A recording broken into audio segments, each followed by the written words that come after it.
My entire family knew my wife was cheating on me with my brother and helped her hide it. At my 35th birthday party, when I confronted them, they told me to be mature and just accept it, they're soulmates. My mother even said, "Don't be selfish. They're happy together." I just smiled and said, "You're right. I should be happy for them." I got up to leave and handed an envelope to my wife and my parents. Minutes later, she was screaming and begging me to come back as she stared at what was inside. I'm Daniel, 35, and until 6 months ago, I thought I had the perfect life.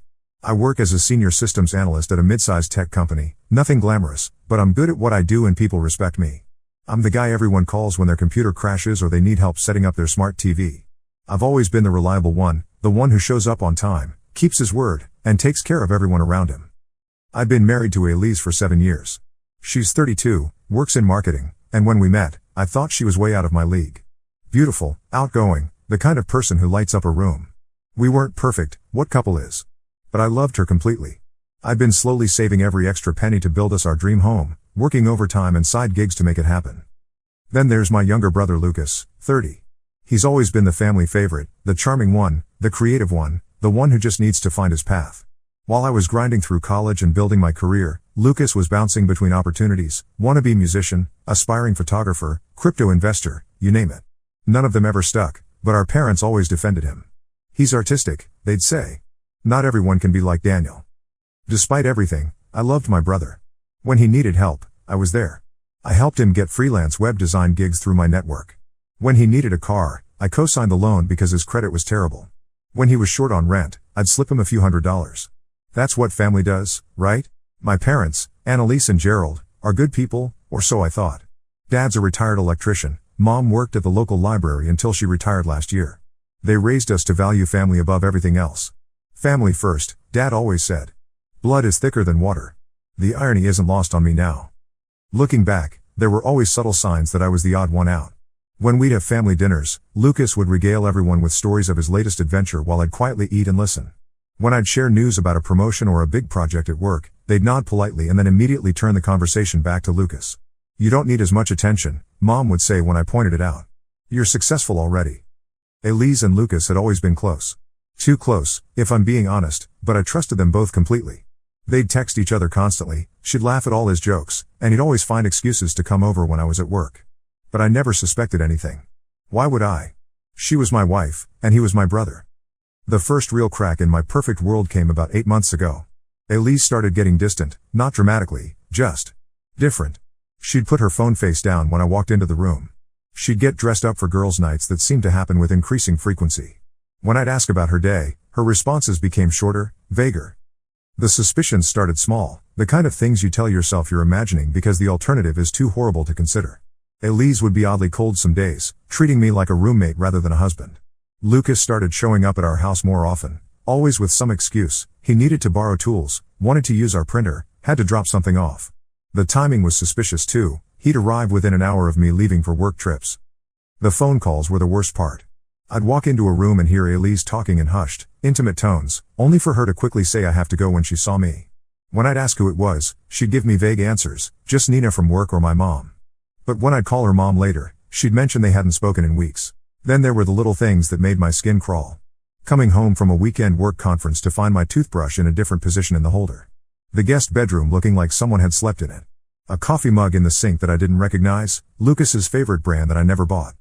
The breaking point came during a 3-day business trip to Chicago. Something felt off when I left. Elise seemed almost eager for me to go, kissing me goodbye with what felt like relief rather than affection. On impulse, I stopped at an electronics store and bought a small security camera. I told myself I was being paranoid, that I just needed peace of mind about our home security.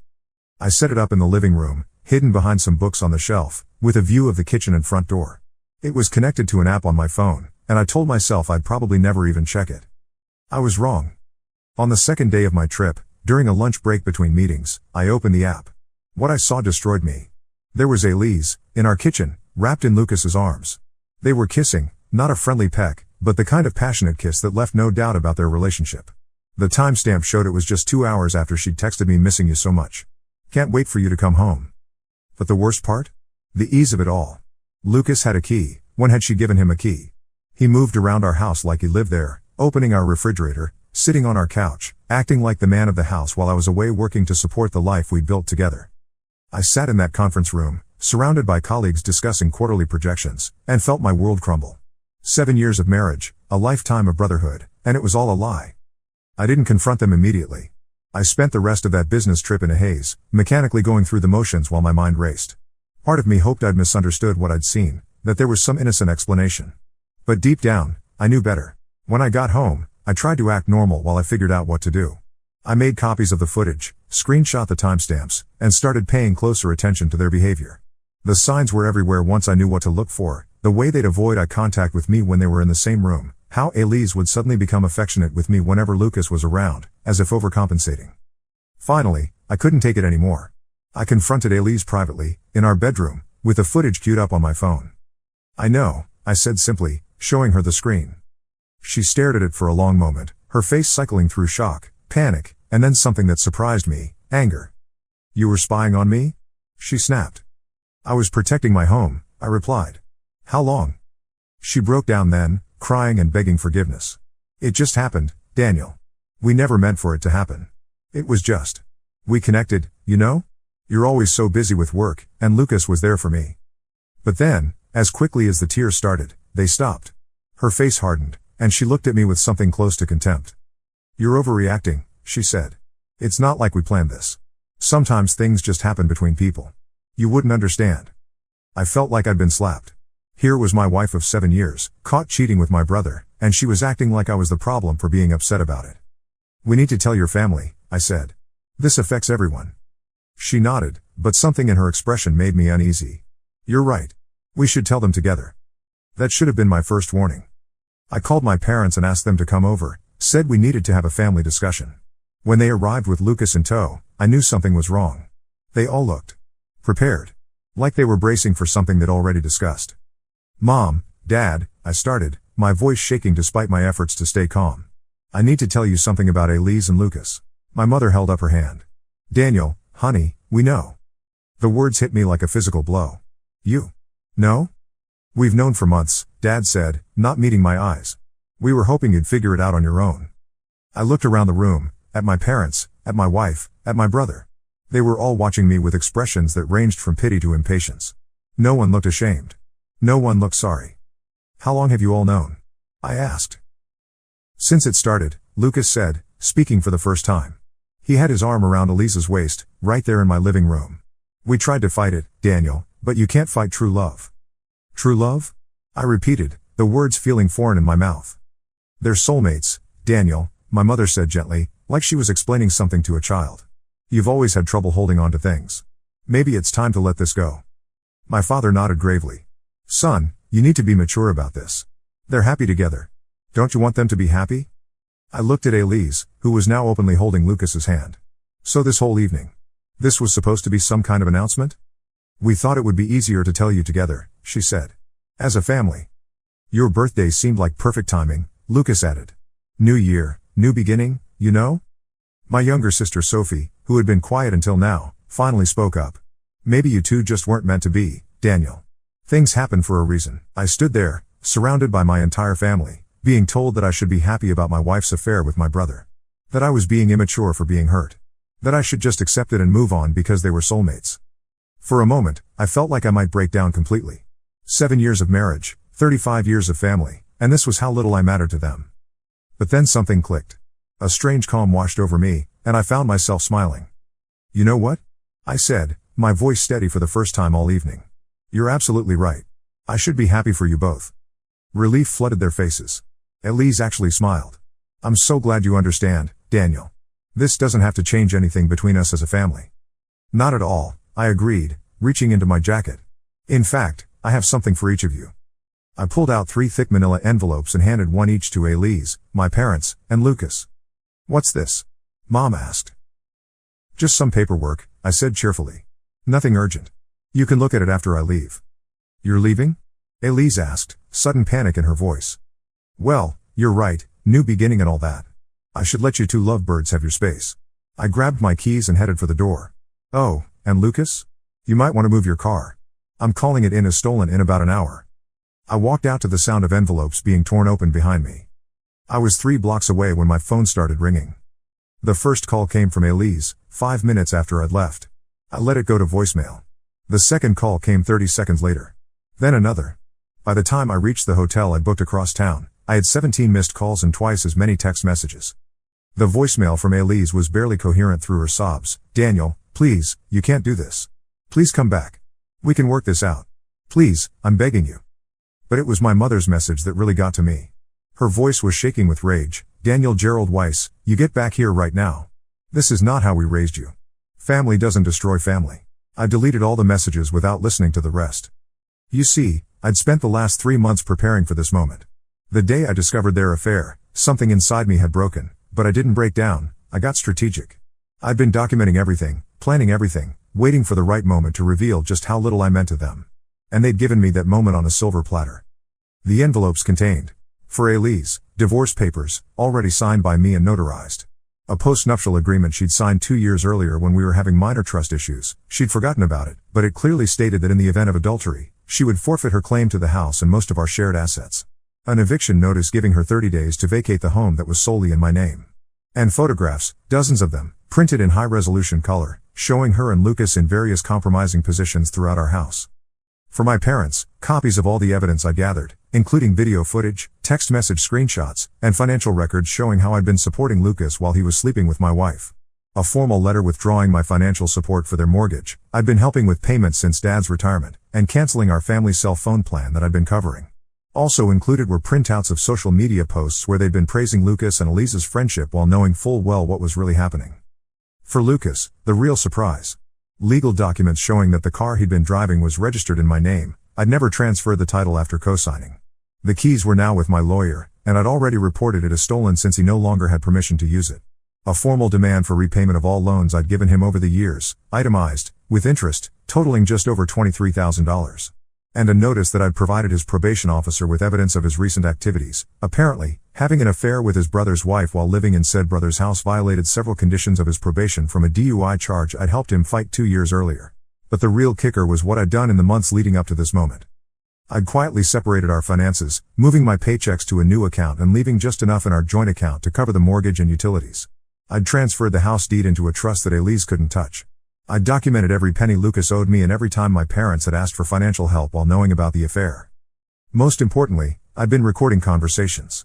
The home security system I'd installed didn't just have that one camera, there were audio pickups throughout the house. Every time Elise brought Lucas over, every conversation they'd had about me, every cruel joke at my expense, every plan they'd made for their future together, I had it all. But before I tell you about what happened next, let me tell you about what I discovered in those first 24 hours after I walked out. Because the chaos was more spectacular than I could have ever imagined. I'd checked into a hotel about 20 minutes from our house, close enough to handle any immediate legal matters, far enough to avoid surprise visits. Around midnight, barely 3 hours after I'd left, hotel security called my room. "Mr. Weiss? We have a woman in the lobby claiming to be your wife. She's quite distressed and demanding to see you. She says it's an emergency." Through the phone, I could hear Elise screaming in the background. "Daniel. I know you're here. Please, just talk to me. We can fix this. Please tell her I'm not available and ask her to leave," I told security. "If she refuses, call the police." 20 minutes later, my phone buzzed with a text from Lucas. "Dude, you need to come get your crazy wife. She's losing it and mom's having a panic attack." I turned my phone off and went to sleep. The next morning brought a deluge of messages that painted a picture of complete meltdown. Elise had returned to my parents' house around 1 a.m., alternating between hysterical sobbing and rage-filled rants about how I was destroying everyone's lives. Lucas, apparently, had tried to calm her down by suggesting they could weather this storm together, which had backfired spectacularly when Elise turned on him. "This is all your fault," she'd screamed, according to a voice message Sophie left me. "If you hadn't pushed so hard to tell him, we could have figured something else out." Lucas had stormed out, leaving Elise sobbing on my parents' couch while they tried to figure out how to handle the legal and financial catastrophe I'd dropped on them. But the real drama was just beginning. See, when I discovered the affair, I didn't just gather evidence. I'd spent weeks consulting with lawyers, financial advisors, and even a private investigator. I wanted to understand every possible angle, every potential consequence, every legal ramification of what they'd done. The private investigator, a woman named Colette who specialized in infidelity cases, had been particularly helpful. "Most people think affairs are just about the cheating," she'd told me during our first meeting. "But there's usually a whole web of deception around them. Financial, social, professional, affairs rarely happen in isolation." She was right. Through her investigation, I learned that Elise and Lucas hadn't just been having an affair, they'd been planning a future together. They had a shared savings account I'd never known about, funded by money Elise had been skimming from our joint account for months. They'd been looking at apartments together, discussing which one of them would file for divorce first, even talking about how to let me down easy. Most damning of all, they'd been in contact with a lawyer about their options.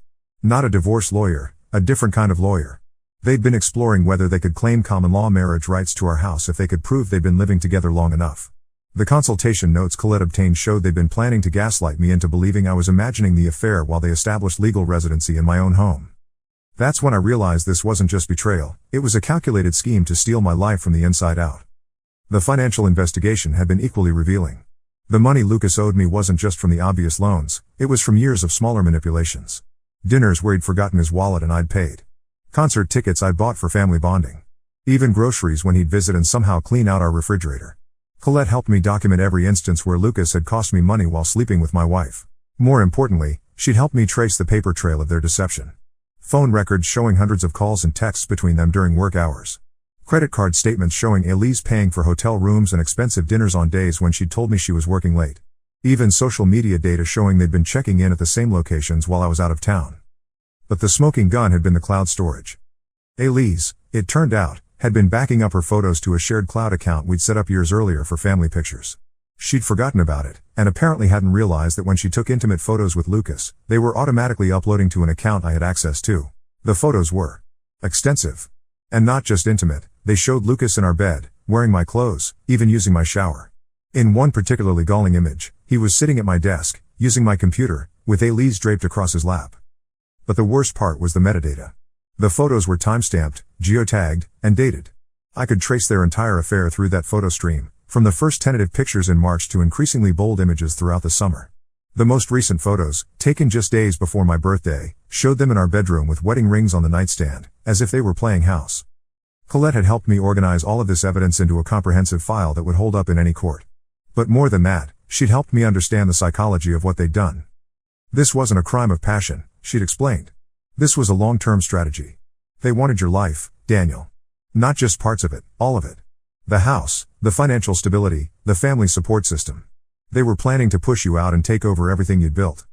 That's when I decided that the birthday confrontation wasn't going to be just about revealing the affair, it was going to be about revealing the entire conspiracy. The day after the confrontation, my phone finally stopped ringing from them and started ringing from others. My uncle Henrik, Dad's older brother who'd always been somewhat cold to me, called around noon.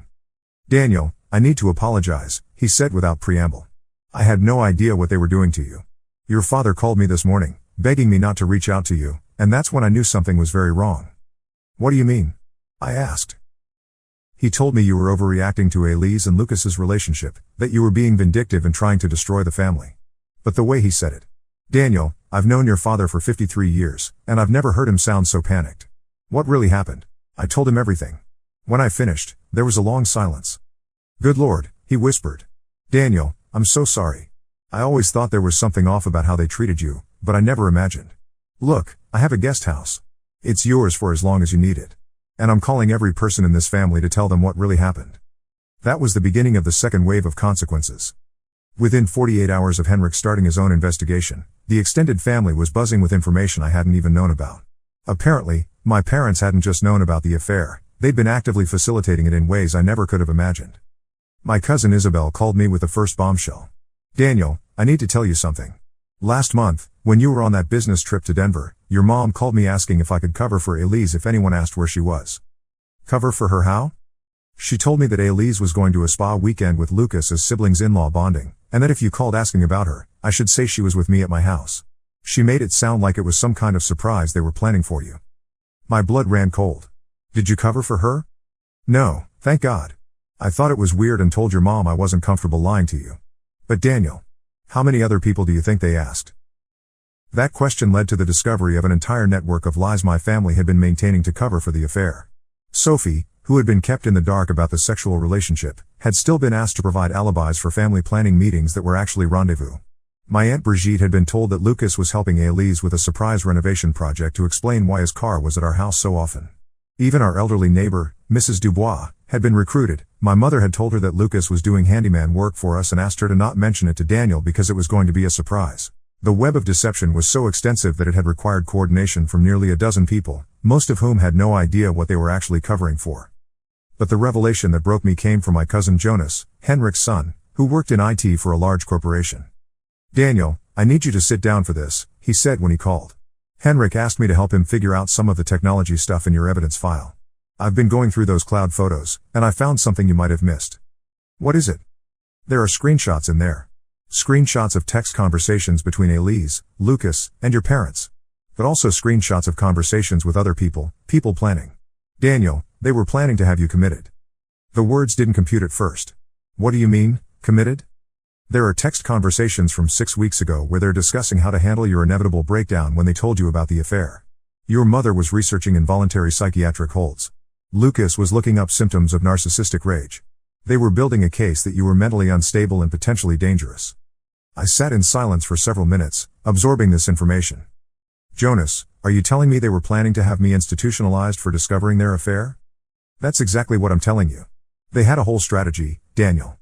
They were going to tell you about the relationship, wait for you to get upset, then use your reaction as evidence that you needed professional help. They'd already contacted a psychiatrist about getting you evaluated. The screenshots Jonas sent me were worse than anything I could have imagined. My own family discussing me like I was a problem to be managed rather than a person being betrayed. Mom, when we tell Daniel, he's going to lose it. He's always been unstable when things don't go his way. Lucas, I've been documenting some of his controlling behavior with Elise. We might need that for evidence. Elise, he's been so suspicious lately. Almost paranoid. Maybe we can use that. Mom, Dr. Fontaine said that if we can show a pattern of irrational behavior, we could probably get a 72-hour hold for evaluation. Lucas, then what? He gets out and comes after us? Mom, not if we can prove he's a danger to himself or others. I've been researching guardianship laws. Reading those messages, I realized that my family hadn't just betrayed me, they'd been planning to literally steal my freedom, my autonomy, my entire life. They were going to gaslight me into believing I was crazy for being upset about their betrayal, then use the medical system to lock me away while they took over everything I'd worked for. The most chilling part was a message from my father: "Daniel's always trusted us completely. He'll never see this coming." They were right. I never would have seen it coming. Even after discovering the affair, even after months of planning my own response, I never could have imagined that my own parents were researching how to have me declared incompetent. That's when I realized that the envelopes I'd handed out weren't just revenge, they were self-defense. If I hadn't acted first, if I'd given them time to implement their plan, I might have found myself locked in a psychiatric facility while they divided up my assets and painted me as a dangerous, delusional man who couldn't accept his wife's happiness. Jonas helped me document everything and send it to my lawyer, who was as shocked as I was. "Daniel, what they were planning would have been criminal," he told me. "Conspiracy to commit fraud, abuse of the medical system, possibly even kidnapping depending on how they'd implemented it. This changes everything about your case. But it also changed everything about how I saw my family. This wasn't just about an affair anymore. This was about people who were willing to destroy my sanity, my freedom, and my reputation to cover up their betrayal." The discovery of their psychiatric manipulation plan also explained some things that had seemed odd over the previous months. Elise's sudden concern about my stress levels and suggestions that I talk to someone. Lucas's comments about me seeming on edge lately. My mother's questions about whether I was sleeping okay and if I felt like work was too much pressure. They'd been laying groundwork to portray me as mentally unstable long before they planned to reveal the affair. Armed with this new evidence, my lawyer filed additional motions that changed the entire trajectory of the case. We weren't just seeking divorce and repayment anymore, we were documenting a conspiracy that could have resulted in criminal charges for everyone involved. But before I get to the legal consequences, let me tell you about the most surreal week of my life, the week when I discovered just how deep their deception had gone, and how many people had been unknowingly recruited into their scheme. It started when my college roommate, Matthias, called me out of the blue. "Daniel, I need to ask you something, and I need you to be completely honest with me," he said. "Are you okay? Like, mentally okay?" The question caught me off guard. "What do you mean?" "Your brother Lucas reached out to me last week. He said you'd been having some kind of breakdown and that your family was worried about you. He asked if I'd noticed any signs of instability when we talk, if you'd seemed paranoid or delusional." My blood ran cold. "He what?" "He made it sound like you were having some kind of psychotic break and that they were trying to get you help. He asked if I'd be willing to provide a statement about your mental state for some kind of intervention they were planning." "Matthias, what did you tell him?" "I told him he was crazy. You're the most stable person I know. But Daniel, what the heck is going on? Why would your brother be calling your friends asking about your mental health?" That phone call opened a floodgate. Over the next few days, I discovered that Lucas and my parents had been systematically contacting my friends, colleagues, and acquaintances, painting me as mentally unstable and asking them to document any concerning behavior they'd witnessed. My work colleague Nina called me that same day. "Daniel, I got the weirdest call from someone claiming to be your brother. He was asking about your performance at work, whether you'd seemed stressed or erratic lately. I told him to call HR if he had concerns, but it felt really inappropriate." My high school friend Julian reached out through Facebook. "Hey man, your mom called my mom asking about warning signs to watch for in our friend group. My mom was confused because you seemed fine when we all had dinner last month. What's going on?" Even my gym buddy Eric had been contacted. "Some woman claiming to be your mother called the gym asking if you'd been acting aggressively during workouts. The manager told her that was none of her business, but she seemed really insistent that you were dangerous." I realized they'd been building a case against my sanity for weeks, maybe months. They were creating a paper trail of concerned family members reaching out to my support network, planting seeds of doubt about my mental stability, gathering ammunition for their plan to have me committed.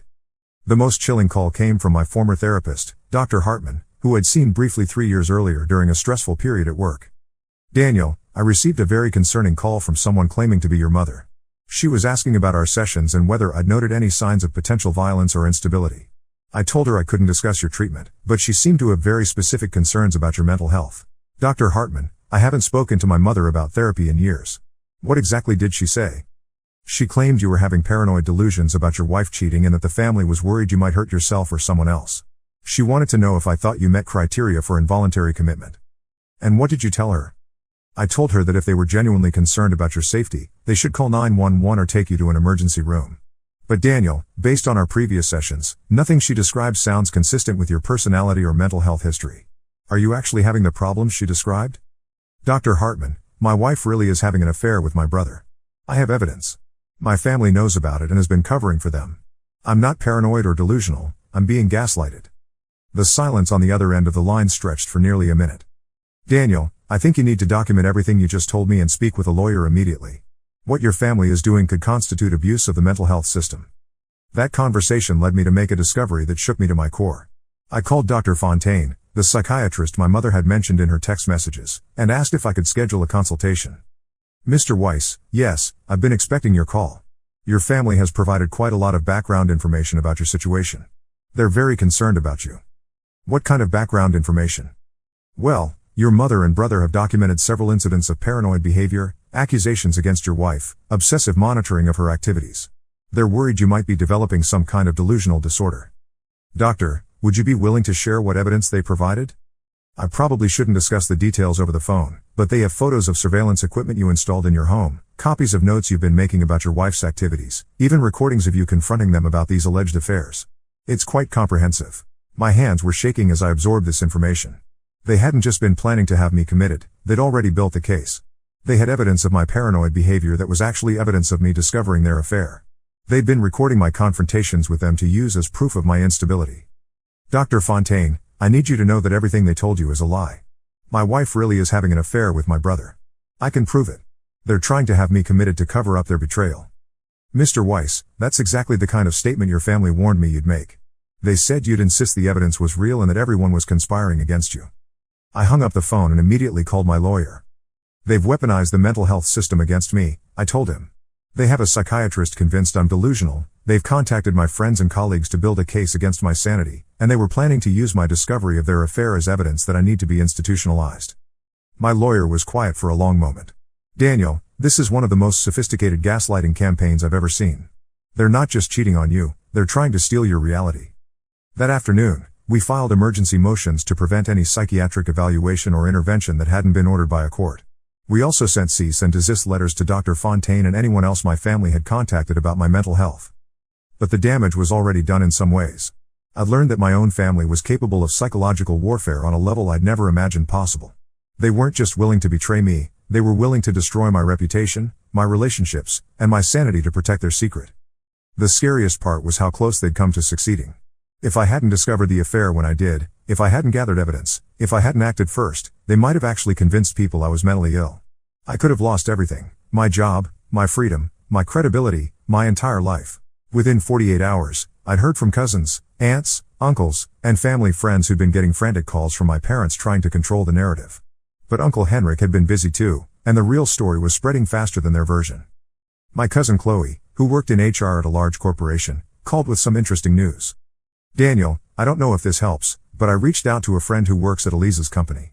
Apparently, she's been logging into her work computer from your house during business hours when she's supposed to be working from home, and someone named Lucas has been in the background of several video calls. Her supervisor is asking questions. That was when I learned about the third wave of consequences I hadn't even planned. Elise's employer had been conducting a quiet investigation into work from home productivity, and the timestamps on my security footage perfectly matched the time she was supposed to be working. The evidence I'd gathered didn't just show infidelity, it showed time theft, misuse of company resources, and violation of their work from home policies. She was quietly let go 2 days later. But the consequences were just getting started. Lucas's car, my car, technically, had been impounded when he couldn't produce registration or insurance documents. Since the title was in my name and I'd reported it stolen, he was looking at potential charges. His probation officer was not amused to discover that he'd been violating the terms of his community service by carrying on an affair in someone else's home. My parents were facing their own reckoning. The mortgage help I'd been providing was more significant than I'd realized. Without it, they were looking at serious financial strain. More importantly, the extended family's reaction was swift and brutal. Uncle Henrik had been calling everyone, and the consensus was clear: what they'd done was unforgivable. My sister Sophie called me, crying. "Daniel, I'm so sorry. I didn't know how bad it was. Mom made it sound like you were just being jealous and possessive. I never would have said those things if I'd known the truth." "What things?" I asked. "At the party, when I said maybe you two weren't meant to be. Daniel, I thought you were just being stubborn about some minor issue. I had no idea about any of this." "Sophie, they all knew. Mom, Dad, Lucas, Elise, they all knew this was happening for months. They planned to tell me at my birthday party and expected me to just accept it." The silence on the other end of the line stretched for nearly a minute. "They what?" she finally whispered. That was when I realized that even Sophie hadn't known the full scope of the betrayal. My parents had been managing the narrative carefully, telling different people different versions of events to minimize their own culpability. But there was one more surprise waiting for me. 3 days after the confrontation, I received a text message from an unknown number with a screenshot attached. It was from my old high school friend Julian, who'd somehow gotten pulled into the drama through mutual social media connections. The screenshot was from a group chat between Elise, Lucas, and my mother, dated 6 months earlier. "Mom, I think Daniel's getting suspicious. Maybe you two should be more careful. Lucas, he's too trusting.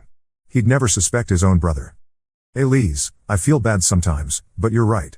He's so focused on work and that stupid house project. He barely pays attention to me anymore. Mom, maybe you two are the real match. Daniel's always been so cold anyway. Even as a child, he was more interested in his computers than his family. Lucas, think he'd actually be okay with it if we told him? Mom, if we frame it right. Daniel hates confrontation. He'll probably just accept it and move on. Elise, I hope so. I can't keep pretending much longer." Reading those messages was like being stabbed all over again. They hadn't just betrayed me, they'd been strategizing about it, planning how to manipulate me into accepting their betrayal. My own mother had been actively encouraging my wife to cheat with my brother. That screenshot became the final piece of evidence I needed. I forwarded it to my lawyer, who added it to the growing file of evidence for the divorce proceedings. I sent it to Uncle Henrik, who shared it with the rest of the family. And then, in a moment of what was probably petty revenge, I posted it to our family group chat, the one that included all our cousins, aunts, uncles, and family friends. The response was immediate and devastating. Cousin after cousin began removing my parents and Lucas from the group chat. Family members who had been neutral suddenly chose sides, and it wasn't my parents' side. The annual family reunion was cancelled when half the family said they wouldn't attend if my parents were there. Uncle Henrik called me that evening. "Daniel, I want you to know something. I've been thinking about this situation, and I need to tell you what I've decided. I'm changing my will. Your father was supposed to inherit the family business, but after what he's done to you, I can't in good conscience leave it to him. I want you to have it." I was stunned. Uncle Henrik owned a successful electrical contracting business that employed a dozen people and generated substantial revenue. "Uncle Henrik, I don't know anything about electrical work." "No, but you understand business, you understand technology, and most importantly, you understand loyalty. The business is going to need to evolve anyway, and you're the only person in this family I trust to do that." That conversation changed everything for me. For the first time since discovering the affair, I felt like I had a future to look forward to instead of just a past to escape from. Meanwhile, the consequences continued to mount for everyone else. Lucas had been arrested for driving without a license after his was suspended for violating his probation. He was now facing potential jail time and had moved back in with my parents, who were struggling to make ends meet without my financial support. Elise had moved in with them too, temporarily, since she couldn't afford her own place without a job. According to Sophie, the living situation was tense. They're fighting constantly, Sophie told me during one of our weekly check-in calls. Lucas blames Elise for pushing too hard too fast. Elise blames Lucas for not being more discreet. Mom and Dad are barely speaking to each other because Dad thinks Mom pushed too hard for this whole thing. What do you mean, Mom pushed for it? Apparently, she's the one who encouraged Elise to follow her heart and convinced Lucas that you'd be fine with it. Dad went along with it, but he never really thought it was a good idea. Now he's saying Mom destroyed the family. The irony was almost too perfect. The woman who'd spent months orchestrating my betrayal was now being blamed by everyone for the consequences of that betrayal. But it wasn't over yet. My lawyer had been busy building a case that went beyond simple divorce proceedings. With the evidence I gathered, he'd convinced the district attorney to investigate potential fraud charges related to the misuse of marital assets and the deception around Lucas's use of the car. Daniel, he explained during one of our meetings, what they did to you wasn't just morally wrong, some of it was actually criminal. The systematic concealment of the affair while continuing to accept financial support, Lucas's use of property he knew he didn't have permission to use, your mother's active participation in the concealment. There are grounds for multiple charges here.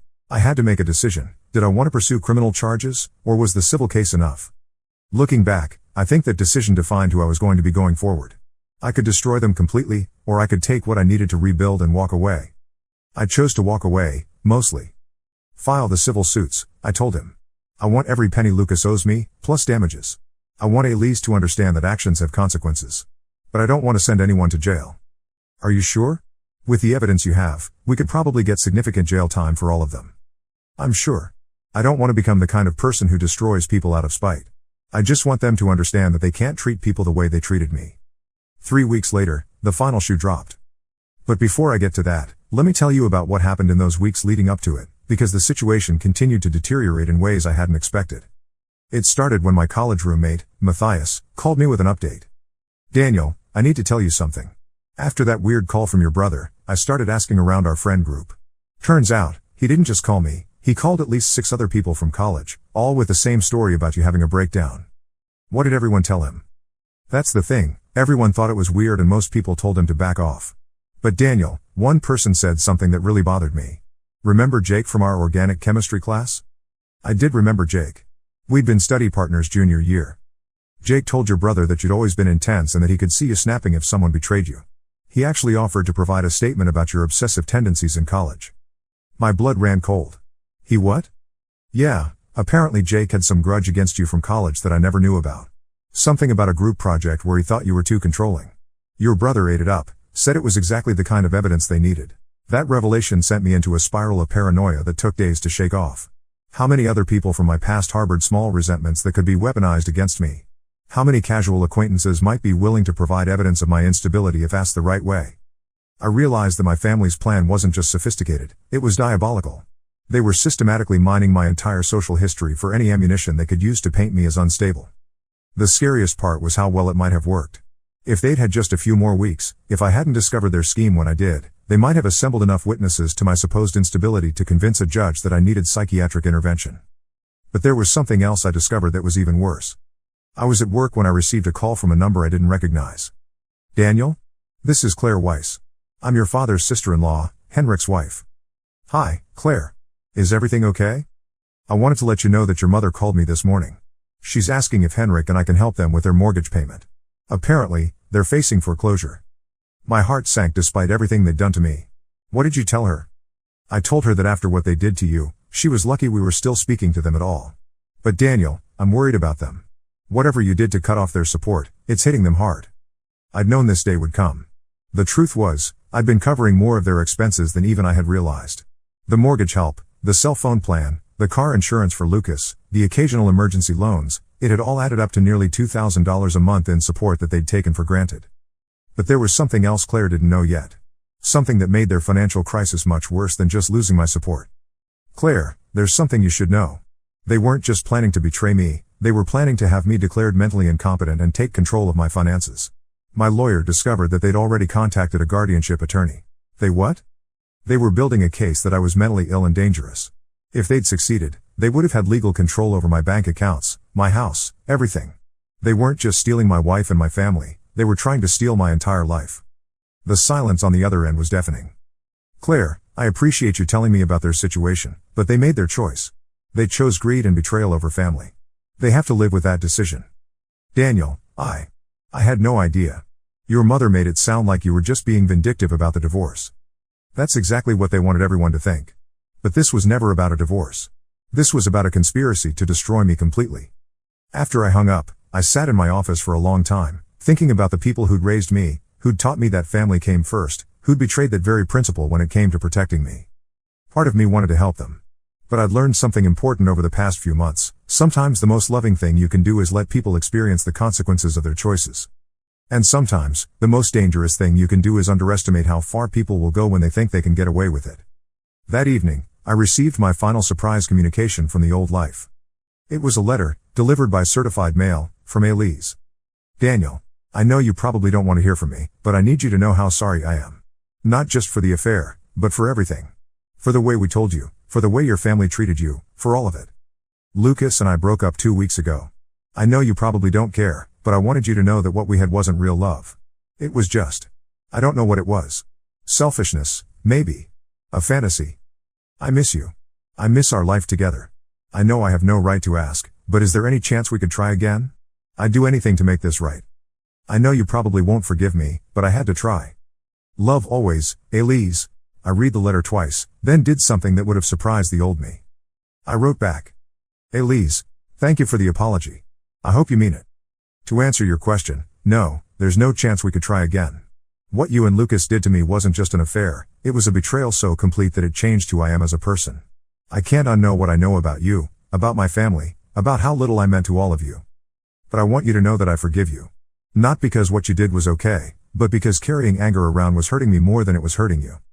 I hope you figure out what you actually want in life, and I hope you find a way to get it without destroying other people in the process. I won't be responding to any future communications. Daniel, P.S. I'm still happy for you and Lucas. Just like you wanted. Final update, the aftermath nobody expected. It's been another 3 months since I wrote the original post, and I figured I owed you all one final update because the story took some turns that even I didn't see coming. Remember how I said Lucas and Elise broke up 2 weeks after the whole confrontation? Well, that was just the beginning of their problems. Last month, I got a call from Sophie with news that honestly made me feel a little sorry for them. Apparently, the financial pressure of losing my support, combined with Lucas's legal troubles and Elise's unemployment, had created a pressure cooker situation in my parents' tiny apartment. Daniel, they're destroying each other, Sophie told me. Lucas blames Elise for pushing to tell you too soon. Elise blames Lucas for not being able to support her financially. Mom blames Dad for not stopping her from encouraging the whole thing. Dad blames everyone for putting him in this position. It's like watching a family implode in real time. But the real shock came when Sophie told me what happened next. Lucas moved out last week, she said. But not because of the fighting. He got arrested again. For what? Remember that private investigator you hired? Colette? Apparently she'd been keeping tabs on Lucas as part of your case documentation. When she saw him driving a different car, one that looked suspiciously similar to the neighbors, she called it in to the police. It turned out Lucas had been stealing. Not just cars, but anything he could get his hands on. Tools from construction sites, packages from porches, even groceries from unlocked cars. The financial pressure of paying me back, combined with his inability to hold down a job, had driven him to petty crime. The worst part, Sophie continued, is that he'd been doing it for months, even before your confrontation. The police found evidence linking him to dozens of thefts in the neighborhood. Your parents had no idea. Lucas was now facing multiple felony charges and looking at serious prison time. The brother who'd stolen my wife had been stealing from everyone. But that wasn't even the most shocking development. Daniel, there's something else you need to know about Elise, Sophie said, her voice dropping to almost a whisper. She's pregnant. I felt like I'd been punched in the stomach. Lucas's? That's the thing, she says she doesn't know. The timing. It could be yours or his. The implications hit me like a freight train. For months, while I'd been planning our future and working to build our dream home, Elise had been sleeping with both of us. The thought that there might be a child involved, a child who could be mine, changed everything. Sophie, has she tried to contact me about this? That's why I'm calling. She wants to meet with you. She's claiming that if the baby is yours, she wants to try to work things out. I spent 3 sleepless nights thinking about that phone call. On one hand, if there was a chance the child was mine, didn't I have a responsibility to know? On the other hand, this felt like another manipulation, a way to draw me back into their dysfunction when I'd finally escaped. I decided to meet with Elise, but on my terms. We met at a coffee shop in a neutral part of town, with my lawyer present and a recording device running. She looked terrible. The confident, beautiful woman I'd married was gone, replaced by someone who looked exhausted and desperate. Her hair was unwashed, her clothes were wrinkled, and she had dark circles under her eyes that makeup couldn't hide. "Daniel, thank you for coming," she said, reaching for my hand across the table. I pulled it away. "Elise, I'm here because Sophie said you're pregnant and that you don't know who the father is. Is that true?" She nodded, tears starting to flow. "I know you hate me, and you have every right to. But if this baby is yours, don't you want to know?" "Of course I want to know. We'll do a paternity test as soon as it's safe to do so. But I need you to understand something, even if the child is mine, that doesn't mean I'm coming back to you." "But Daniel, we could be a family. We could start over." I looked at this woman who'd spent months lying to me, manipulating me, and conspiring to have me declared mentally ill, and I felt nothing. Not anger, not love, not even pity. Just nothing. "Elise, you destroyed our marriage long before you got pregnant. You destroyed our family. You destroyed my relationship with my parents and my brother. Even if this child is mine, I will never trust you again. But people make mistakes. People can change. Some mistakes can be forgiven," I said quietly. "But what you did wasn't a mistake. It was a calculated campaign to destroy my life and steal everything I'd worked for. That's not something people come back from." The paternity test results came back 6 weeks later. The baby wasn't mine. I felt relief and sadness in equal measure. Relief that I wouldn't be tied to Elise for the next 18 years. Sadness that the child would grow up in the chaos that Elise and Lucas had created. But the story doesn't end there. 2 weeks after the paternity results, I got a call that I never expected. It was from my father. "Daniel, I need to see you," he said, his voice barely above a whisper. "I'm dying." The doctors had found aggressive pancreatic cancer. Stage 4. He had maybe 3 months to live. "Dad, I'm sorry to hear that." "Daniel, please. I know we destroyed everything between us, but I need to talk to you before it's too late."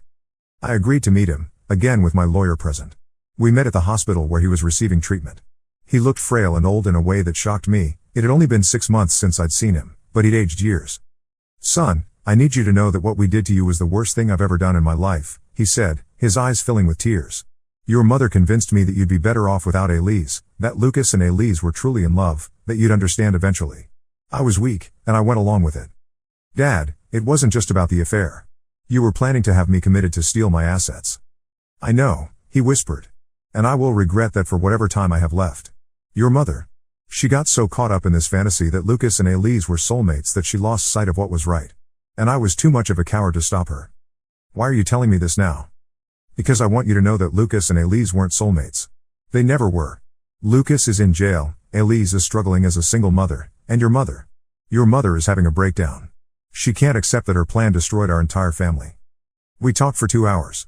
He told me about the pressure my mother had put on him to go along with her schemes, about how guilty he'd felt watching them manipulate me, about how he'd known it was wrong but had been too afraid of my mother's anger to stand up to her. "Daniel, I know I don't deserve forgiveness, but I need you to know that I love you. I've always loved you. You were the son I was most proud of, and I failed you when you needed me most." I didn't forgive him that day. Maybe I never will. But I did agree to visit him again. My father died 6 weeks later. I was there when it happened, holding his hand as he passed away. My mother was on the other side of the bed, and Lucas was in jail, unable to get permission to attend. At the funeral, the extended family was split. Half the people there wouldn't speak to my mother, and the other half didn't know what to think. I gave a eulogy about the father I remembered from childhood, the man who taught me to fix things, who worked extra shifts to pay for my college, who had raised me to value honesty and integrity. I didn't mention the man who had betrayed those very values in the end. After the funeral, my mother approached me. "Daniel, now that your father is gone, can we please try to heal this family?" I looked at her, this woman who had orchestrated the destruction of my marriage, who had planned to have me institutionalized, who had manipulated everyone around her to cover up her schemes, and I felt that same emptiness I'd felt with Elise. "Mom, there is no family to heal. You destroyed it. But we're all we have left now. Lucas will be out of prison eventually, Elise needs support with the baby, and I can't handle all of this alone. You made your choices, Mom. All of you did. You chose Lucas and Elise over me. You chose deception over honesty. You chose to try to destroy my sanity rather than admit what you'd done. Those choices have consequences.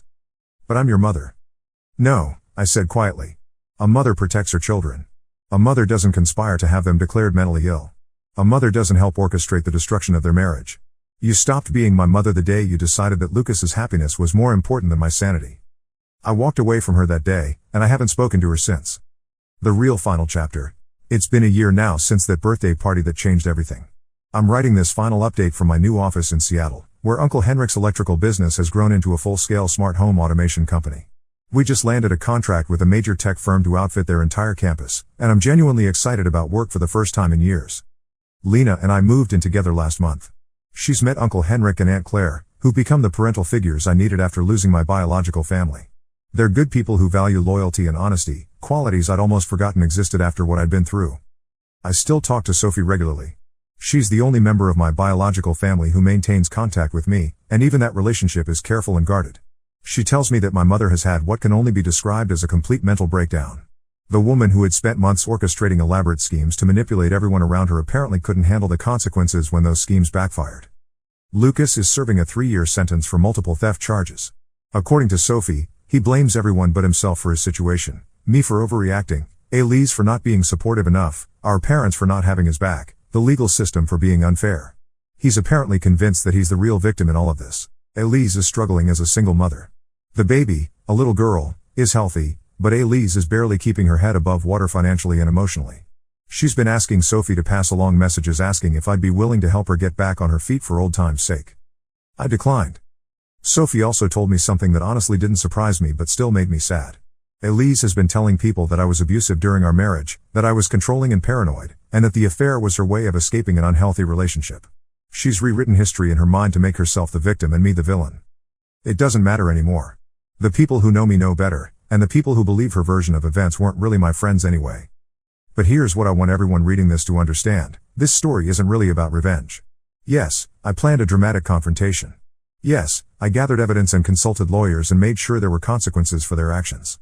But the real story is about learning to value yourself enough to walk away from people who don't value you. For 35 years, I defined myself by how useful I was to other people. I was the reliable son, the supportive brother, the hardworking husband, the dependable friend. I measured my worth by how much I could give, how much I could fix, how much I could sacrifice for the people I loved. It never occurred to me to ask whether those people valued me for who I was rather than what I could do for them. The affair was devastating, but it wasn't the worst part of what happened to me. The worst part was discovering that my entire family saw me as a resource to be managed rather than a person to be loved. They were willing to destroy my sanity, my freedom, and my future to protect their secret because they believed I existed to serve them, not the other way around. Learning that was the most painful experience of my life. It was also the most liberating. What I've learned, the real TL:DR. 1. People show you who they are through their actions, not their words. My family spent years telling me I was loved and valued while treating me like a walking ATM and emotional support system. 2. Loyalty is a two-way street. I spent decades being loyal to people who wouldn't lift a finger to protect me when it mattered. 3. Some relationships can't be repaired. Not because of what happened, but because of what it revealed about the people involved. 4. You can't change people who don't want to change. Lucas still blames everyone else for his problems. Elise still thinks she was justified in her actions. My mother still believes she was trying to help everyone be happy. They haven't learned anything from the consequences they faced. 5. Sometimes walking away is the strongest thing you can do. It would have been easier to forgive them, to try to rebuild those relationships, to go back to being the family ATM and emotional caretaker. But easier isn't always better. 6. You can build a new family. Uncle Henrik and Aunt Claire have shown me more genuine love and support in the past year than my biological family showed me in decades. Lena loves me for who I am, not what I can do for her. The team at our company has become like brothers to me, real brothers who have my back when things get tough. 7. Success really is the best revenge. Not because it hurts the people who wronged you, but because it proves to yourself that you didn't need them anyway. Final update, I promise this time. 3 weeks ago, I received a letter in the mail. It was from Lucas, written from prison. Daniel, I've had a lot of time to think about what happened, and I realize now that we all made mistakes. I know you're probably still angry, but I hope you can find it in your heart to forgive me someday. We're family, and family should stick together no matter what. I get out in 18 months. When I do, I'd like to try to rebuild our relationship. I know things got complicated with Elise, but that's in the past now. Maybe we can start fresh. I hope you're doing well. Your brother, Lucas. I read that letter 3 times, looking for any sign that he understood what he'd actually done wrong. Any acknowledgement of the betrayal, the lies, the conspiracy to have me committed. Any genuine remorse for the pain he'd caused. There was none. Even after a year in prison, facing the consequences of his actions, Lucas still saw himself as someone who'd made mistakes rather than calculated choices. He still thought of our relationship as something that could be fixed with time and good intentions. I wrote back, Lucas, you're right that we're family. But family doesn't sleep with their brother's wife. Family doesn't conspire to have each other declared mentally ill. Family doesn't steal from each other, lie to each other, or manipulate each other. You're not my brother anymore. You gave up that right when you chose to destroy my life for your own pleasure. Don't contact me again. Daniel. I sent that letter and felt peace. For the first time in over a year, I felt completely at peace with my decision to walk away. Some bridges are worth rebuilding. Others need to stay burned. To everyone who's been following this story, thank you for all the support, advice, and encouragement you've given me over the past year. Writing about this experience has been therapeutic in ways I never expected, and your responses have helped me understand that I'm not crazy for feeling the way I do about all this. For those of you dealing with family betrayal, toxic relationships, or people who take advantage of your loyalty, it's okay to choose yourself. It's okay to set boundaries. It's okay to walk away from people who hurt you, even if they're family. You don't owe anyone your sanity, your financial security, or your emotional well-being just because you share DNA with them. You don't have to accept betrayal just because the people betraying you claim to love you. You deserve to be surrounded by people who value you for who you are, not what you can do for them. You deserve relationships built on mutual respect, honesty, and genuine care. Sometimes you have to lose a family to find your real family. Sometimes you have to burn bridges to build better ones. And sometimes the best revenge really is just living well without the people who never deserved you in the first place. Final edit. For those asking about updates on Elise, Lucas, and my mother, I genuinely don't know and don't want to know. Sophie respects my boundaries about not sharing information about them, and I've blocked them on all social media platforms. That chapter of my life is closed, and I intend to keep it that way. For those asking about Lena, we're engaged. Uncle Henrik is walking me down the aisle, and the wedding will be a celebration of the family I've chosen rather than the one I was born into. Sometimes the best endings are really new beginnings. Thank you all for being part of this journey with me. Take care of yourselves, and remember, you're worth more than the worst treatment you're willing to accept.